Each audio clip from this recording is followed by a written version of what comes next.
महाराज की जय। गुरुर्ब्रह्मा गुरुर्विष्णु गुरुर्देवो महेश्वरा गुरु साक्षात् परब्रह्म तस्मै श्री गुरुवे नमः। गुरु साक्षात् परब्रह्म तस्मै श्री गुरुवे नमः। सदानंद सद्गुरु भावराज योगी ರಾಮನಂದವತರಿಸಿದೆ ತ್ರೈಲೋಕ್ಯದೊಡೆಯರೇ ಸದ್ಭಕ್ತರು ನಿಮ್ಮ ಕೀರ್ತಿಯನ್ನು ಕೂಗಿ ನಮಸ್ಕಾರ ಗುರುರಾಯ ಶ್ರೀರಾಮಚಂದ್ರ ಯೋಗಿ ನಮಸ್ಕಾರ ಗುರುರಾಯ ಶ್ರೀರಾಮಚಂದ್ರ ಯೋಗಿ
एक उपाय मीपणे विना साधन करू जाणे तोची धन्य समाधानी। जय जय समर्थ। ಪ್ರಥಮವಾಗಿ ನಮ್ಮ ನಿಮ್ಮೆಲ್ಲರ ಆರಾಧ್ಯ ದೈವತವಾಗಿರುವಂತಹ ಉದ್ಧಾರಕರ್ತರಾಗಿರುವಂತಹ ಅಷ್ಟೇ ಏಕೆ ನಮ್ಮ ನಿಮ್ಮೆಲ್ಲರ ಸರ್ವಸ್ವವಾಗಿರುವಂತಹ ನಮ್ಮ ದೇವರ ದೇವ ಸದ್ಗುರುನಾಥ ಸದ್ಗುರು ಸಮರ್ಥ ರಂಗರಾವ್ ಮಹಾರಾಜರ ದಿವ್ಯ ಚರಣಾರವಿಂದಗಳಿಗೆ ನನ್ನ ಅನಂತ ಕೋಟಿ ನಾಮಗಳನ್ನು ಸಲ್ಲಿಸಿ ಕಾರ್ಯಕ್ರಮದ ಈ ಒಂದು ಸಪ್ತಾಹ ಕಾರ್ಯಕ್ರಮದ ಅಧಿಪತಿಗಳಾಗಿರುವಂತಹ ಸದ್ಗುರು ಬ್ರಹ್ಮಚೈತನ್ಯ ಮಹಾರಾಜರ ದಿವ್ಯ ಚರಣಾರವಿಂದಗಳಿಗೆ ನನ್ನ ಅನಂತ ಕೋಟಿ ನಾಮಗಳನ್ನು ಸಲ್ಲಿಸಿ ಸಾಂಪ್ರದಾಯದ ಮೂಲ ಪುರುಷರಿಂದ ಹಿಡಿದು ಇಲ್ಲಿಯವರೆಗೆ ಆಗಿ ಹೋಗಿರುವಂತಹ ಎಲ್ಲ ಸದ್ಗುರುವರ್ಗದ ದಿವ್ಯ ಚರಣಾರವಿಂದಗಳಿಗೆ ನನ್ನ ಭಕ್ತಿಪೂರ್ವಕ ಪ್ರಣಾಮಗಳನ್ನು ಸಲ್ಲಿಸಿ ಸಪ್ತಾಹದ ಮಂಗಲಮಯ ದಿನ ಕೂಡಿರುವಂತಹ ಎಲ್ಲ ಗುರು ಬಂಧುಗಳಿಗೆ ಗುರು ಭಗಿನಿಯರಿಗೆ ನನ್ನ ಶಿರಸಾರ್ಥ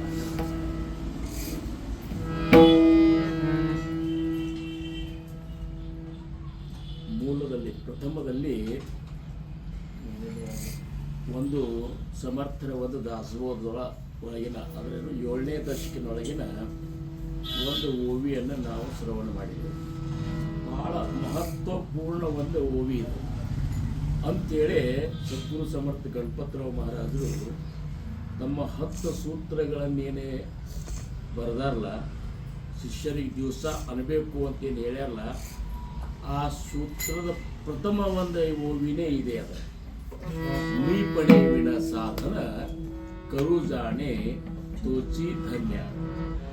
ಇದು ಇಷ್ಟು ಅವ್ರು ಹಾಕ್ಯಾರ. ಆದ್ರೆ ಅದು ಆ್ಯಕ್ಚುಲಿ ಎಷ್ಟದ ಅಂದ್ರೆ ಆಣಿಕ ಏಕ ಉಪಾಯ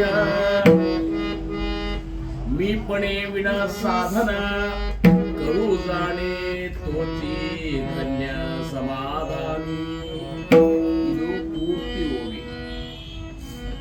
ಜ್ಞಾನಿಕ ಏಕ ಉಪಾಯ ಅಂತೇಳಿ ಮೊದಲು ಸಮರ್ಥ್ಯ ಅಂದ್ರ ಇಷ್ಟೆಲ್ಲ ಶ್ರವಣ ಮಾಡ್ರಿ, ನಾಮಸ್ಮರಣೆ ಮಾಡ್ರಿ, ಸೇವೆಗಳನ್ನು ಮಾಡ್ರಿ, ನಿಮ್ಮ ತನು ಮನ ಧನ ಸರ್ವಸ್ವವನ್ನು ಸಮರ್ಥರಿಗೆ ಅರ್ಪಣೆ ಮಾಡ್ರಿ. ಆದರೂ ಸಹಿತ ಒಂದರ ಕೊರೆತಂತ್ರ ಆಗೇತದಂತ. ಅದು ಯಾವುದಂದ್ರೆ ಮೀಪಣ ಅನ್ನುವಂಥದ್ದು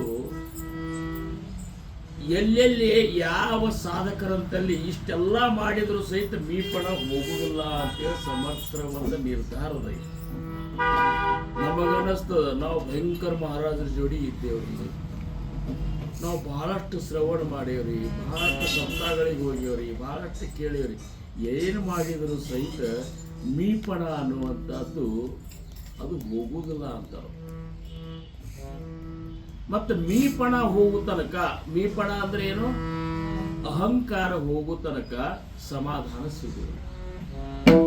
ಸಮಾಧಾನ ಇದರ ಮತ್ತೊಂದು ವ್ಯಾಖ್ಯಾನ ಏನಂದ್ರೆ ವಿಮಲ ಬ್ರಹ್ಮನ ಒಂದು ಸ್ಥಿತಿ. ಅದು ಈಗ ನಮ್ಗೆ ಸಮಾಧಾನ ಆಗ್ಯದಲ್ರಿ, ಕೇಳಿದ ಕೂಡಲೇ ಸಮಾಧಾನ ಆಗ್ತದೆ. ಈ ಸಮಾಧಾನ ತಾತ್ಪೂರ್ತಿಕ ಸಮಾಧಾನ ಇದೆ. ಒಂದು ವಸ್ತು ತಗೊಂಡ ಕೂಡ ಸಮಾಧಾನ ಆಗ್ತದೆ, ಒಂದಿಷ್ಟು ನಿದ್ದೆ ಮಾಡಿದ ಕೂಡ ಸಮಾಧಾನ ಆಗ್ತದೆ, ಯಾರಿಗೋ ಬೈದೆ ಬಂದ್ರೆ ಸಮಾಧಾನ ಆಗ್ತದೆ. ಈ ಸಮಾಧಾನಗಳು ಇವು ಸಣ್ಣ ಸಣ್ಣ ಆಗ್ತವೆ. ಈ ಸಮಾಧಾನ ಅಂತಾವ. ಪರಿಪೂರ್ಣ ಸಮಾಧಾನದ ಸ್ಥಿತಿ ಏನದ, ಅದು ವಿಮಲ ಬ್ರಹ್ಮನ ಸ್ಥಿತಿನೇ ಅದ ಅಂತ. ಆ ಸ್ಥಿತಿಯನ್ನು ನಾವು ಅರಿಬೇಕಾಗಿತ್ತಂದ್ರೆ, ಆ ಸ್ಥಿತಿಯ ಅನುಭವ ನಮಗೆ ಆಗ್ಬೇಕಾಗಿತ್ತಂದ್ರೆ ಮೀಪಣ ಹೋಗಬೇಕಂತಾರ. ನಮ್ಮ ಸಮುದಾಯದೊಳಗೆ ಹಿಂಗೆಲ್ಲ ಯಾಕೆ ಆಗ್ತದೆ ಅಂದ್ರೆ ಅವ್ರಂತಾರ ಇದು ಮೀಪಣದ ಕೆಲಸನೇ ಅದ, ಮತ್ತೊಂದು ಏನು ಇಲ್ಲೇ ಇಲ್ಲ. ಮೀಪಣೆ ನಾಕಳೆ ಅದು. ಇದೊಂದು ವಿಚಿತ್ರ ಮೀಪಣದ ಬಗ್ಗೆ ಸಮರ್ಥ್ಯ ಹೇಳ್ತಾರೆ. ಅಹಂಕಾರ ಬಂದಿದ್ದು ಗೊತ್ತೇ ಆಗುವುದಿಲ್ಲ ಅಂತ. ನೀವು ಬೇಕಾದವ್ರನ್ನ